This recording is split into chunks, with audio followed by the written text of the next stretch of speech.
नमस्कार, स्वागत है आप सभी का कार्यक्रम समागम में।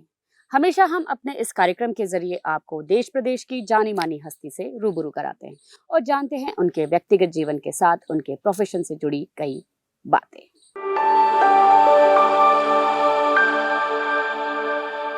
आज हम आपको ऐसी शख्सियत से मिलवाएंगे जिनके पास प्रशासन की एक महत्वपूर्ण जिम्मेदारी है और उसके अलावा वे गायिका भी है और मोटिवेशनल स्पीकर। आज हमारे कार्यक्रम की शख्सियत है आईएएस ऑफिसर शीला दाहिमा। तो नमस्कार शीला जी, आपका हमारे इस कार्यक्रम में बहुत बहुत स्वागत है। नमस्कार। नमस्कार मैम। आपके पास माध्यमिक शिक्षा मंडल की एक महत्वपूर्ण जिम्मेदारी है जिसके तहत आप बच्चों की जो परीक्षाएं होती है वो उसको कंडक्ट कराते हैं और उसमें बच्चों को किस तरीके की सुविधाएं देनी चाहिए कि जिससे कि वो स्ट्रेस फ्री होकर अपने एग्जाम्स दे सकें। तो आप बताइए क्या क्या तैयारियां आप करते हैं अब, क्योंकि आ ही गया है परीक्षा का समय। एक्चुअली मंडल ये कोशिश करता है कि हम बच्चों को एक अच्छा माहौल दे सकें। तो हम लोग पूरा साल भर एक टाइम टेबल के हिसाब से ही मंडल भी चलता है और फरवरी में बच्चों की प्रायोगिक परीक्षाएं शुरू होने वाली हैं। मार्च से सैद्धांतिक प्रश्न पत्र वाली परीक्षा भी शुरू हो जाएगी। तो हम लोग समय समय पर इंस्ट्रक्शंस निकालते रहते हैं, चाहे वो हमारे जो परीक्षा के जो सेंटर्स होते हैं, परीक्षा केंद्र होते हैं, उनके लिए अलग निर्देश निकलते हैं और बच्चों को परीक्षा में क्या करना, जब हम समय सारणी निकालते हैं परीक्षा की, उसमें वो सारे निर्देश निकलते हैं कि बच्चों को कितने बजे तक पहुंच जाना चाहिए अपने परीक्षा केंद्रों पर। तो मंडल का एक बहुत ही स्ट्रीमलाइंड सिस्टम है जिसमें सारे दिशा निर्देश समय समय पर दिए जाते हैं।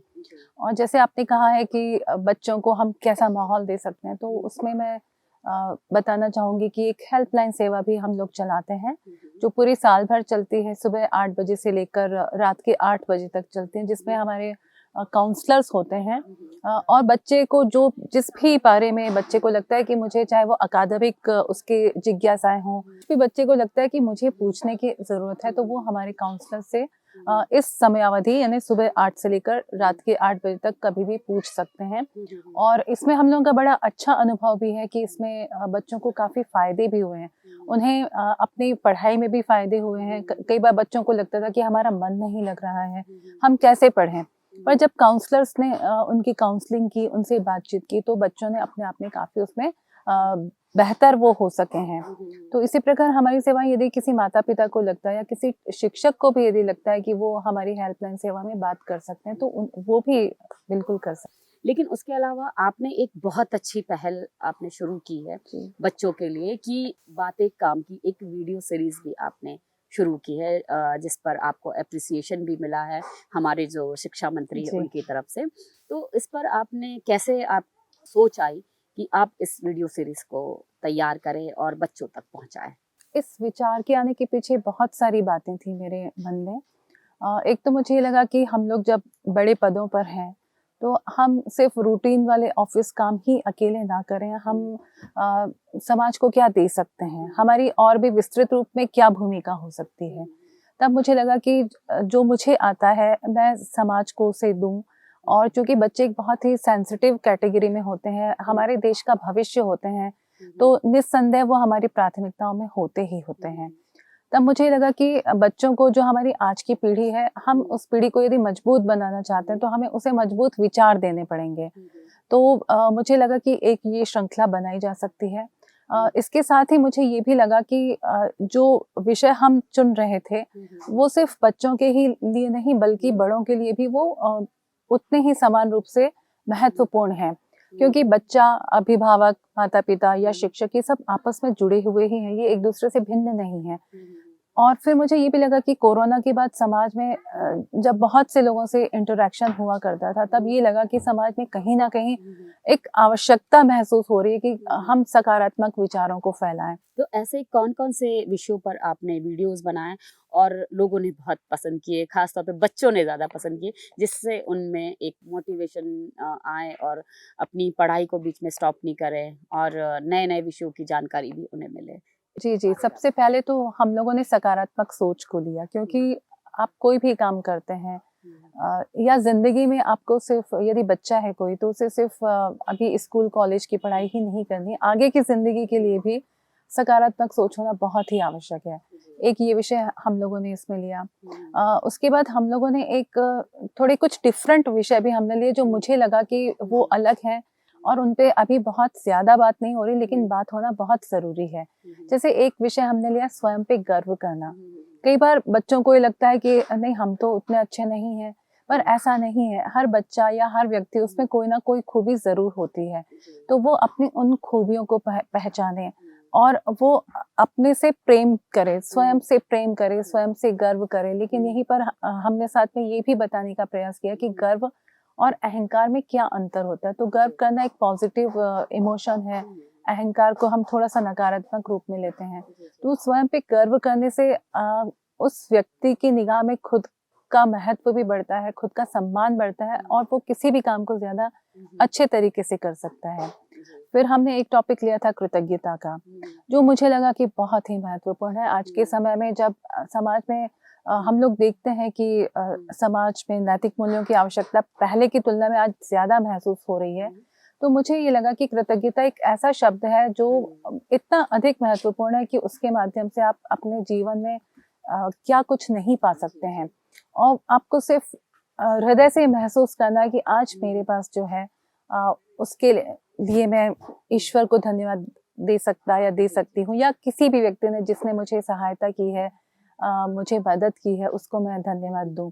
तो ये बहुत छोटी सी बात है लेकिन बहुत ही महत्वपूर्ण है। जी, जी। और उसके अलावा मैंने आपका एक और वीडियो सीरीज़ था प्रकृति से प्रेम। इस बारे में आप बताइए, प्रकृति से प्रेम से बच्चों को जुड़ने के लिए आपने क्या उनको बताया और किस तरीके से जुड़ना चाहिए? देखिए, प्रकृति से प्रेम तो मुझे लगता है कि आज के समय में जब हम देख रहे हैं कि दुनिया में क्या-क्या घटित हो रहा है और मौसम जैसे पहले एक सामान्य हुआ करते थे, अब कुछ-कुछ असामान्यताएँ महसूस होने लग गई हैं और दुनिया में ऐसे बहुत सारे उदाहरण हैं। और उनकी वजह ये है कि आज मनुष्य एक तरह से उसको प्रकृति का महत्व तो पता है, लेकिन वो कहीं न कहीं प्रकृति के साथ खिलवाड़ कर रहा है। तो मुझे ये लगा कि हमारी जो जनरेशन्स, भावी जनरेशन्स हैं, उनको हमें अभी से ही बताना पड़ेगा और उनके साथ-साथ हमको भी सतर्क होना पड़ेगा। तो ये जो पूरा एपिसोड है, उसमें हम लोगों ने ये बताने की कोशिश की कि प्रकृति से मनुष्य का जुड़ाव किस तरह से है, प्रकृति का महत्व क्या है। बेसिकली प्रकृति है तो ही हम मनुष्य जाति का अस्तित्व है और उसमें बच्चों को हम प्रकृति से कैसे जोड़ सकते हैं, उन सारे उपायों पर भी हमने बात करने की कोशिश की है। तो जैसे एक उदाहरण मैंने ये दिया था कि 2-3 सालों से मैंने भी शुरू किया है। मेरा जन्मदिन सौभाग्य से बारिश के मौसम में आता है, तो उस समय अच्छा माहौल भी रहता है पौधे उगाने का। तो मैंने अब 2-3 सालों से ये प्रयास शुरू किया है कि मैं अपने जन्मदिन पर पौधे लगाती हूँ और मैंने अपने ऑफ़िस वालों को भी प्रेरित किया और हमारे ऑफ़िस वालों ने भी काफ़ी सारे पौधे लगाए। तो इसी जो हमारा एपिसोड है प्रकृति से प्रेम, उसमें मैंने एक ये निवेदन किया है सभी से कि आप सभी अपने-अपने जन्मदिन पे कम से कम एक पौधा भी यदि लगाते हैं, तो आप कल्पना कीजिए ना फिर धरती पे कितनी जी, हरियाली हो जी, जाएगी। और बिल्कुल। तो अब जैसे जितने आपने वीडियो सीरीज़ बनाए हैं, उसके अलावा ऐसे भी और कोई वीडियो सीरीज़ आप अभी फिर से अपलोड करने वाले हैं अपने इस पोर्टल पे? एक विषय मैंने जो लिया था वो है पढ़ने की आदत, हुँ, क्योंकि ये महसूस किया जा रहा है कि आज के समय में जब हम टेक्नोलॉजी से बहुत परिचित हो चुके हैं, तो पढ़ने की आदत कहीं न कहीं लोगों में काफ़ी कम हो चुकी है। लेकिन ये एक बहुत ही अच्छी आदत है और उसका आपके मन पे क्या प्रभाव पड़ता है या आपके जीवन पे क्या प्रभाव पड़ता है, इसको हमने बताने की कोशिश की है। और हमारा प्रयास ये है कि इसके माध्यम से हम बच्चों को प्रेरित कर सकें कि पढ़ना बहुत ही महत्वपूर्ण है। आपके पाठ्यक्रम की पढ़ाई के अलावा की भी मैं बात कर रही हूँ और उसको पढ़ने की आदत क्यों होनी चाहिए। एक हमारा ये एपिसोड तैयार है जो हम बहुत जल्दी इसको भी हम अपलोड करेंगे। इसके अलावा एक और विषय जो हम लोगों ने लिया है वो है निरंतर सीखते रहना, क्योंकि ऐसा माना जाता है कि यदि पानी कहीं ठहरा हुआ है तो वो पानी खराब होने लगता है, लेकिन यदि पानी बहता रहता है तो वो हमेशा गतिमान रहेगा, चलायमान रहेगा और स्वस्थ रहेगा। तो उसी प्रकार हम मनुष्यों का जीवन भी है कि यदि हम लगातार कुछ ना कुछ सीखते रहते हैं तो हम अधिक समय तक ऊर्जावान बने रहते हैं और भी उसके बहुत सारे फायदे होते हैं। तो एक ये विषय भी हमने लिया जो हमें लगा कि थोड़ा-सा अलग है, लेकिन उसके बारे में बात होनी चाहिए। और एक बहुत महत्वपूर्ण, चूंकि अब बच्चों की परीक्षाएं प्रारंभ होने वाली हैं, तो हम लोग बहुत जल्दी परीक्षा की तैयारी विषय पर भी जी जी एक एपिसोड लेकर आने वाले हैं। जी। तो मैम आपकी ये बहुत अच्छी पहल है जिससे बच्चों में एक सकारात्मक सोच, आत्मविश्वास लाने की जो कोशिश आप कर रहे हैं, वो बहुत अच्छी पहल है। तो अब मैं जानना चाहूँगी जो हमारी राष्ट्रीय शिक्षा नीति अभी हाल ही में बनकर तैयार हुई है और सभी जगह लागू होने की तैयारी भी चल रही है। तो हमारे जो मध्य प्रदेश में इसकी क्या स्थिति है और किस तरीके से तैयारी चल रही है? देखिए, राष्ट्रीय शिक्षा नीति के बारे में हमारे प्रदेश में भी काफ़ी स्तर पे तैयारियां चल रही हैं, बड़े पैमाने पे चल रही हैं। और उसमें जो हमारे शिक्षक गण हैं उनको भी काफ़ी सारे प्रशिक्षण दिए गए हैं, और मंडल में भी काफ़ी बैठकें नियमित होती रही हैं कि किस प्रकार हम राष्ट्रीय शिक्षा नीति को लागू कर सकते हैं। तो मंडल की तरफ से कुछ प्रस्ताव भी शासन को भेजे गए हैं, और मुझे लगता है बहुत जल्दी जो हमारी राष्ट्रीय शिक्षा नीति प्रचलन में तो है ही, बहुत जल्दी वो इम्प्लीमेंट भी होने के मोड़ पर आ जाएगी। एक और बात मैं आपसे जानना चाहूँगी कि जो हमारा माध्यमिक शिक्षा मंडल या हम एमपी बोर्ड की बात करें कि इनके जो सिलेबस है 10वीं और 12वीं के, या हम कहें फर्स्ट टू 12th, तो इनके सिलेबस में और जो हमारा सीबीएसई और आईसीएस, इनके सिलेबस में क्या फ़र्क आप समझते हैं? एक्चुअली पहले सिलेबस अलग थे, जैसे मध्य प्रदेश बोर्ड का सिलेबस अलग हुआ करता था, सीबीएसई का अलग होता था। लेकिन अब मध्य प्रदेश बोर्ड ने भी जो एनसीईआरटी की किताबें हैं, एनसीईआरटी का जो सिलेबस है उसी को ही अपने में ले लिया, अडॉप्ट कर लिया है। तो एक तरह से अब वो एक ही जैसा हो गया, उसमें समानता हो गई है। तो अब वो सिलेबस वाला अंतर नहीं है। तो एमपी बोर्ड की भी यही कोशिश होती है कि हम अपने बच्चों के लिए ज़्यादा अच्छे तरीके से पढ़ाई का माहौल उत्पन्न कर सकें। उनको भी हम जो हमारे भारत में अन्य बोर्ड हैं उनके समकक्ष ला सकें। तो अब इसीलिए हम लोगों ने भी वही सिलेबस अडॉप्ट कर लिया एनसीईआरटी का। जी। और जैसे नेशनल एजुकेशन पॉलिसी की हम बात करते हैं तो उसमें ये कहा गया है कि अब जो बच्चे हैं 9वीं से 12वीं तक के, उनके कोर्सेज में कुछ ऐसे वोकेशनल ट्रेनिंग या हम स्किल डेवलपमेंट के जैसे सब्जेक्ट उसमें ऐड ऑन करें, जिससे कि बच्चा अगर 12वीं पास करके बाहर निकलता है तो उसके अंदर में कुछ ना कुछ एक हुनर रहे, जिससे कि चाहे वो अपना स्वरोजगार भी शुरू कर सकता है या फिर कहीं वो नौकरी भी करता है तो उसके वो काम आएगा। तो इस पर क्या चल रहा है अभी हमारे हाँ, ये बड़ा एजुकेशन डिपार्टमेंट में? महत्वपूर्ण है कि क्योंकि पढ़ाई का उद्देश्य, फाइनल उद्देश्य हम लोग यदि कहें कि भाई रोजगार पाना ही है, तो इस में मैं ये बताना चाहूँगी कि जो 10वीं है तो उसमें मध्य प्रदेश में 19 विषय हैं, जो बच्चा यदि उनको लेता है तो वो आगे चल के स्वरोजगार में उसे काफ़ी मदद करेंगे। और 12वीं में भी 39 विषय हैं।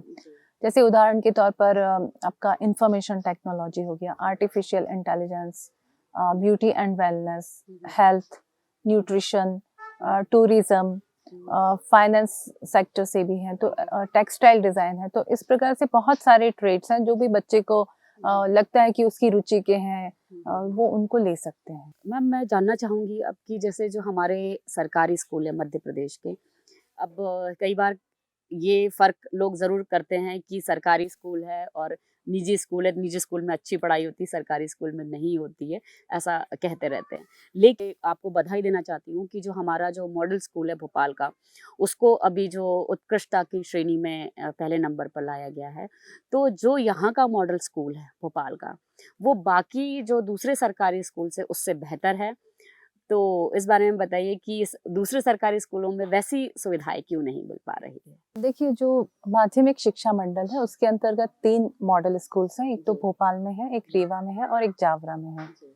और इन तीनों में भी भोपाल वाला काफ़ी अच्छा परफॉर्म कर रहा है। और जैसे कि आपने कहा है कि अच्छा नाम है उस स्कूल का, तो उसमें मैं एक बात और भी बताना चाहूँगी कि अभी रिसेंटली एक रिपोर्ट आई थी जिसमें पूरे देश भर के जो सबसे अच्छे 10 सरकारी स्कूल हैं उसमें हमारे मॉडल स्कूल भोपाल का भी नंबर आता है। और इसके लिए निस्संदेह पूरी टीम वर्क है, टीम एफर्ट है, जो मंडल के अधिकारी हों, हमारे स्कूल के जो प्रिंसिपल हैं, सभी टीचर्स हैं, बच्चे हैं, या पूरा स्टाफ है, यानी सभी का उसमें योगदान निश्चित तौर पर है, और हम लोगों को भी बड़ा अच्छा लगता है जब हमारे स्कूल का एक अच्छा नाम होता है।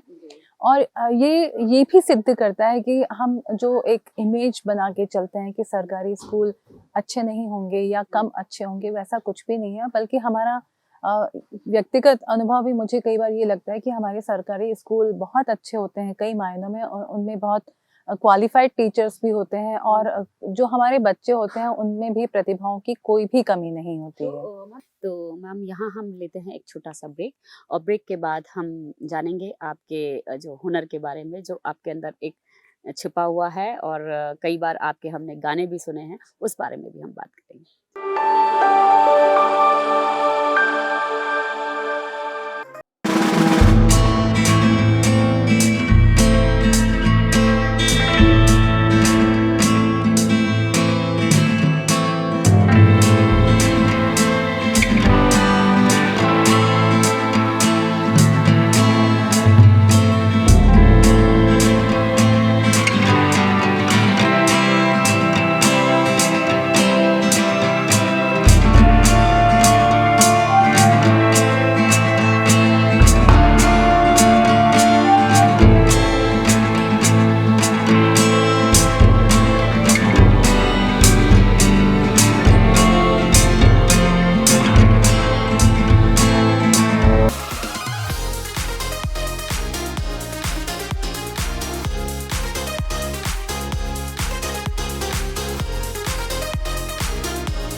तो मैम ब्रेक के बाद आपका बहुत बहुत स्वागत है।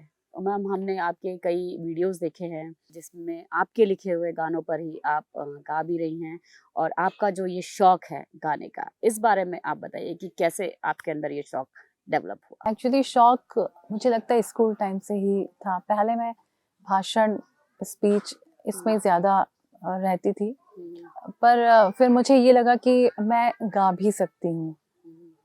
तब मैंने अपने उस गाने वाली जो प्रतिभा है उसको फिर थोड़ा-सा बाहर वो आने लग गई। और सबसे बड़ी बात ये होती है कि मान लीजिए कोई प्रतिभा है, लोग जब उसको सराहते हैं, तो वो एक मोटिवेशन होता है, और उसके ही कारण ऐसा लगता है कि हाँ, हमें और आगे करना चाहिए। तो इसमें मैं मतलब खुद से ज़्यादा दूसरों को ही श्रेय दे सकती हूँ कि लोगों ने पसंद किया, तभी फिर मैं अपने उस गायन को आगे बढ़ा सकी हूँ। तो एक तरह से स्कूल के समय से ही मुझे पता तो चल गया था। फिर काफ़ी टाइम तक अपने आगे की नौकरी की तैयारियों में या कॉलेज की पढ़ाई में वो फिर बहुत नहीं रहा, लेकिन बहुत साल बाद फिर मुझे लगा कि कोई भी चीज़ यदि अच्छी है आपके पास तो उसको खत्म नहीं करना चाहिए, जी, उसे जी। आगे बढ़ाना चाहिए। तो मैम आप गाने के अलावा आप लिखती भी है, आपके गाने आप खुद लिखती है, तो उस बारे में बताइए कि लिखने का भी शौक कैसे डेवलप हुआ? लिखने का भी मुझे स्कूल टाइम से ही था। मुझे जो ध्यान में आता है कि जब मैं कक्षा 5 में थी, और तभी मैंने एक छोटी-छोटी सी कहानियाँ लिखी हुई थी। फिर 9वीं में जब आई तो कविताएँ लिखना शुरू किया था। तो एक्चुअली लिखने की जो आदत होती है वो आप खुद को अभिव्यक्त भी करते हैं। तो और अच्छा लगता है, यानी एक क्रिएटिविटी होती है। तो हम लोग हमेशा ये मैं पढ़ती ही रहती हूँ कि आप की जो क्रिएटिविटी है उसको बनाए रखना चाहिए, और क्रिएटिविटी की काफ़ी एडवांटेजेस भी होते हैं। तो लिखने की आदत भी मुझे अपने स्कूली दिनों से ही लग चुकी थी। तो आपका एक जो गाना है आपने लिखा भी और आपने गाया भी है, सेव गर्ल चाइल्ड के लिए, तो उस बारे में आप बताइए कि वो कैसे आपके ज़हन में आया और आपने उस गाने को लिखा भी और गाया भी, जिसे बहुत लोगों ने सराहा भी है? एक्चुअली मुझे ये लगता है कि हमको सिर्फ़ अपने लिए नहीं जीना चाहिए, दूसरों के बारे में भी सोचना चाहिए, और जो हमसे कोशिशें हो सकती हैं, जो प्रयास हो सकते हैं, वो दूसरों के भले के लिए करना भी चाहिए। तो ये जो आप जिस गाने की बात कर रही हैं, तो उसमें मुझे ये लगा कि जो हमारी बच्चियाँ हैं, देखिए बच्चियों के बिना तो सृष्टि अधूरी है, और जब बच्चियों को पैदा होने से पहले ही उन्हें ख़त्म कर दिया जाता है, तब वो एक बच्ची जो अभी जन्म नहीं ली है उसकी क्या भावनाएं हैं, ये मैंने थोड़ा अपने मन में सोचा, एक कल्पना करके देखी कि यदि कोई बच्ची जो इस दुनिया में आना चाह रही है लेकिन उसको आने नहीं दिया जा रहा है, तो वो बच्ची क्या कहना चाहेगी। तो इसलिए फिर मुझे वो लगा कि एक लाइन कि वो कह रही कि मुझे जीने दो, मुझे जीने दो, वो मैंने लिखा। और उसमें वो बच्ची ये कह रही है कि मुझे मालूम है कि तुम मुझे नहीं इस दुनिया में आने देना चाहते हो, लेकिन तुम्हें नहीं पता है कि तुम क्या कर रहे हो, और यदि मैं इस दुनिया में आती हूँ तो मैं तुम्हारे जीवन को खुश और सुखी संपन्न ही बनाऊंगी। तो ये उसका एक थीम है उस गाने की, और मुझे यही लगा कि मतलब मैं क्या कर सकती हूँ, लोगों को कैसे जागरूक कर सकती हूँ, तो मुझे ये लगा कि मैं अपनी लेखनी और गायन से कर सकती हूँ। जी, तो इसकी कुछ 2 लाइन आप सुना सकते हैं? जीने दो, मुझे जीने दो, कैसी है दुनिया तुम्हारी, मैं भी तो देखूं जरा, जीने दो, मुझे जीने दो। और मैंने आपको देखा है अभी जैसे रिसेंटली आपकी आईएएस सर्विस मीट हुई है 2023 की, उसमें भी आपने बहुत अच्छे-अच्छे गाने गाए और हर सर्विस मीट में आपका कोई ना कोई एक परफॉर्मेंस ज़रूर रहता है। तो आपके इस सर्विस मीट के बारे में आप थोड़ा-सा बताइए? जी, आईएएस सर्विस मीट जो होती है वो कोरोना की वजह से इस बार 2 साल बाद हो पाई थी, और एक उत्साह सभी अधिकारियों में हो जाता है कि क्योंकि उसमें सब मिलना-जुलना हो जाता है, और बहुत सारी गतिविधियाँ होती हैं, जैसे खेल-कूद की होती हैं। इस बार कुछ नया भी जोड़ा गया था, जैसे कविताओं का जोड़ा गया था, और 1 मिनट का समय दिया गया था कि उस 1 मिनट में किसी टॉपिक पे कोई व्यक्ति क्या बोल सकते हैं। तो मेरे पास जो ज़िम्मा था वो गायन वाला था, और इसमें फिर मुझे सभी गायकों को इकट्ठा करना था, और फिर हम लोगों को गाने चुनने थे कि हम क्या थीम रखेंगे अपने सिंगिंग सेगमेंट की। तो सभी जो हमारे भारतीय प्रशासनिक सेवा के अधिकारी या उनके परिवार के जो लोग हैं, तो उनके जिनमें भी गायन की क्षमता है, तो हम लोगों ने उनको एकत्रित किया और अपनी पूरी टीम बनाई। पर अच्छा लगता है जब सभी लोग सराहते हैं। और मैम अब आपकी क्या भविष्य में तैयारी है कि आप अपनी इस लेखनी को और अपनी इस गायकी को आगे बढ़ाएं, उसके लिए भी आप कुछ कर रहे हैं या कुछ इसके लिए आप अलग से कैसे समय निकाल पाते हैं? हाँ, समय निकालना थोड़ा-सा मुश्किल हो जाता है, क्योंकि हम लोग अपने ऑफ़िशियल वर्क में रहते हैं, तो उसके बाद थोड़ा मैं मेहनत मुझे करनी पड़ती है कि कई बार रात में एक्स्ट्रा जाग के या छुट्टी वाले दिन उसको करती हूँ।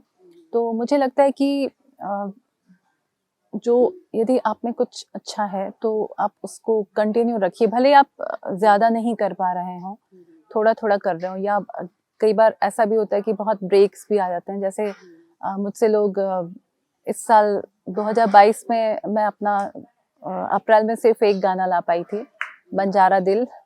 वो भी एक तरह से मोटिवेशनल सॉन्ग ही है कि आप कैसे अपनी ज़िंदगी को जी सकते हैं।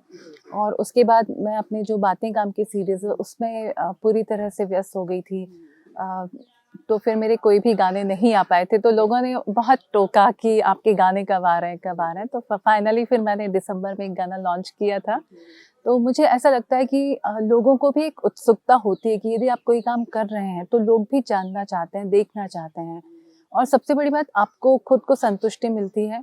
और मैं एक उस बात में भी यकीन रखती हूँ कि एक कोटेशन है कि your talent is a gift to you by God, and what you return, what you do with your talent is your gift back to God. तो मुझे लगता है कि यदि ईश्वर ने हमें कुछ दिया है तो हम अपने प्रयास पूरे करें कि हम क्या कर सकते हैं उस प्रतिभा के साथ में। तो इसलिए मेरी कोशिश तो मैं बिल्कुल निश्चित तौर पे करूँगी कि मैं लिखती रहूँ और गाती भी रहूँ। तो मैम जाते-जाते हमारे दर्शकों को कोई आपका कोई पसंदीदा जो गाना हो वो आप अगर गुनगुनाएँ तो बहुत अच्छा रहेगा। ये बड़ा मुश्किल होता है याद करना। लेकिन अभी चूँकि 26 जनवरी अभी-अभी निकली है, तो मैं सोच रही हूँ कि एक देशभक्ति गीत मैंने 4 लाइनें लिखी थी, और मुझे ये लगा जैसे मैंने कुछ देशों की भी यात्राएँ की और फिर मैं लौट के जब वापस अपने देश आती हूँ, तो मुझे ऐसा लगता है कि हमारे भारत में कुछ अलग ही बात है। भले ही हम कहीं पे भी घूमाए, लेकिन सबसे ज़्यादा अच्छा या अपनापन है जो वो अपने इस भारत में ही लगता है। तो मैंने अपने अपने देश के लिए कुछ 3-4 लाइन्स लिखी थी, वो मैं सुना देती हूँ। कहते हैं तुझको सारे जहां से अच्छा, करते हैं तुझसे हम प्यार दिल से सच्चा, दुनिया के कोने कोने में चाहे कितना ही घूम ले, तू ही लगे है सबसे प्यारा, हिंदुस्तान तू मेरा, हिंदुस्तान तू मेरा, हिंदुस्तान तू मेरा। बहुत खूब मैम, आपकी आवाज़ भी बहुत सुरीली है थैंक यू। और आप लिखती भी बहुत अच्छा है। तो आपका बहुत बहुत धन्यवाद, आप हमारे इस कार्यक्रम में आए और आपने अपने इस जो आपका शौक़ है उस बारे में भी आपने बहुत सी बातें की, और आपने जो एक पहल शुरू की है बच्चों के लिए माध्यमिक शिक्षा मंडल के तहत कि बच्चे उन वीडियोस को देखें और मोटिवेट हो, तो इस बारे में भी आपको बहुत बहुत धन्यवाद कि आप ऐसी पहल को शुरू किया। तो आज के कार्यक्रम में बस इतना ही। अगले हफ्ते हम फिर हाजिर होंगे किसी और नई शख्सियत के साथ। तब तक मुझे और मेरी पूरी टीम को दीजिए इजाज़त। नमस्कार।